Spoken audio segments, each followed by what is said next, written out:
पहली मई को केसेस भारत के 37,000 और आज 7 मई यानी एक हफ्ते के अंदर ये केसेस पहुंच गए 53,500 पे, यानी 6 दिन के अंदर कुल 13,000 केसेस। आप घर में हैं, डॉक्टर अस्पतालों में हैं, पुलिस बाहर ड्यूटी कर रही है, कोई घूम नहीं रहा है, तो आखिर गलती है किसकी? आखिर क्यों इतने केसेस बढ़ रहे हैं? मॉल्स बंद है, धार्मिक संस्थान बंद है, सब पब्लिक गैदरिंग बंद है, तो आखिर ये गलती है किसकी? हम कहाँ खड़े होते हैं इन सब पे? कुल 135 करोड़ जनता में केवल 10 लाख टेस्टिंग हुई है अभी, और उसमें ये हाल है। सोच के ही डर सा लगता है। तो आखिर गलती किसकी है? कमी कहाँ रह गई? क्या हम लोग लॉकडाउन का पालन सही से नहीं कर रहे हैं? क्या हम लोग सोशल डिस्टेंसिंग मेंटेन नहीं कर रहे हैं? क्या हम लोग क्वारंटीन में नहीं रह रहे हैं, या हम लोग प्रोटोकॉल्स को नहीं मान रहे हैं? आखिर गलती है किसकी? आज भी लोग इस कोरोना महामारी को गंभीरता से नहीं ले रहे। बिना मास्क लगाए घूमना, बिना प्रॉपर पर्सनल हाइजीन मेंटेन करना, ध्यान ही नहीं दे रहे इस बार। आपको पता नहीं होगा अभी तक कि इस महामारी की कोई वैक्सीन नहीं है, कि इसको केवल इसके ट्रांसमिशन को रोका जा सकता है, जो कि लॉकडाउन और क्वारंटीन से हो रहा है। कृपया इस गंभीरता को समझिए और सहयोग दीजिए अपना इसके ट्रांसमिशन को रोकने के लिए। इस ट्रांसमिशन को रोका कैसे सर? हमने सब चीज़ तो किया, मास्क भी लगाया, सैनिटाइजर का इस्तेमाल किया, घर में रहे, डॉक्टरों ने अपना काम किया, पुलिस ने अपना काम किया। आखिरकार कमी कहाँ है?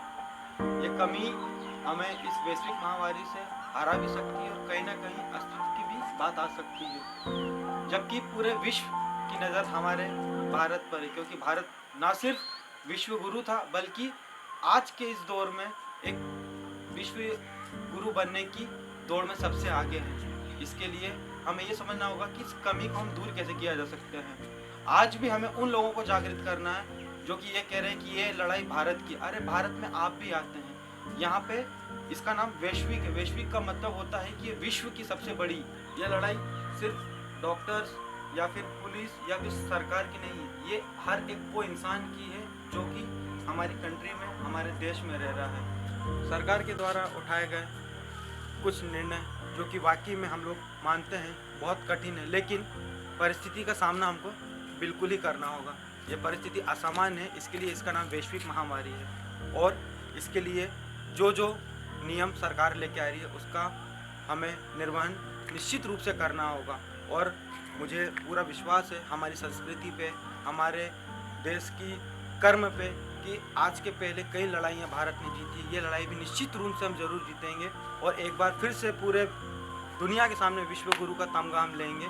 और मैं जाने से पहले बस आपसे इतना ही कहना चाहता हूँ कि मास्क पहनना, लॉकडाउन को पालन करना, सोशल डिस्टेंसिंग, इसके अलावा हमें कहीं ना कहीं हमारी अंदर भी एक सवाल पूछना होगा कि आखिरकार कब तक हम एक गलतियों का पुतला बनेंगे और एक समाज को खतरे की ओर आगे बढ़ाते जाएंगे। कहीं ना कहीं जब तक हम एक जागरूक व्यक्ति नहीं होंगे, हमारा देश फिर से एक बड़ी लड़ाई की चुनौतियों का सामना करने से कहीं दूर है। मैं आप लोगों से सिर्फ एक ही बात कहना चाहता हूँ कि इस समय हमें वो चीज़ करना होगा जो कि हमारे धर्म, हमारी संस्कृति और सिर्फ हमारे देश को बचाने के लिए सबसे अग्रणीय हो। और मैं जाते जाते एक बात कहना चाहता हूँ, आज मैं बहुत दूर हूँ अपने परिवार से, अपने लोगों से, लेकिन आज भी उनकी एक बात जो कि मेरे को सबसे ज़्यादा ताकत देती है। कहते हैं भारत एक शब्द, एक ताकत है, तो मैं इसका एक चीज़ बोल के मैं आपको समझाना चाहता हूँ कि आज भारत क्या है। और एक मेरे हिसाब से भारत है कि वंदे मातरम। वंदे मातरम का मतलब होता है कि एक शेर आपके सामने कहना चाहता हूँ कि ओह ही क्या ओज़मा है शब्द वंदे मातरम, बोल दो हिंदुओं ये मंत्र वंदे मातरम, कि सुख में वंदे मातरम, दुख में वंदे मातरम, कत्ल कर दे गर हमें खंजरे कातिल बले, और चीख भी निकलेगी तो निकलेगा वंदे मातरम। धन्यवाद।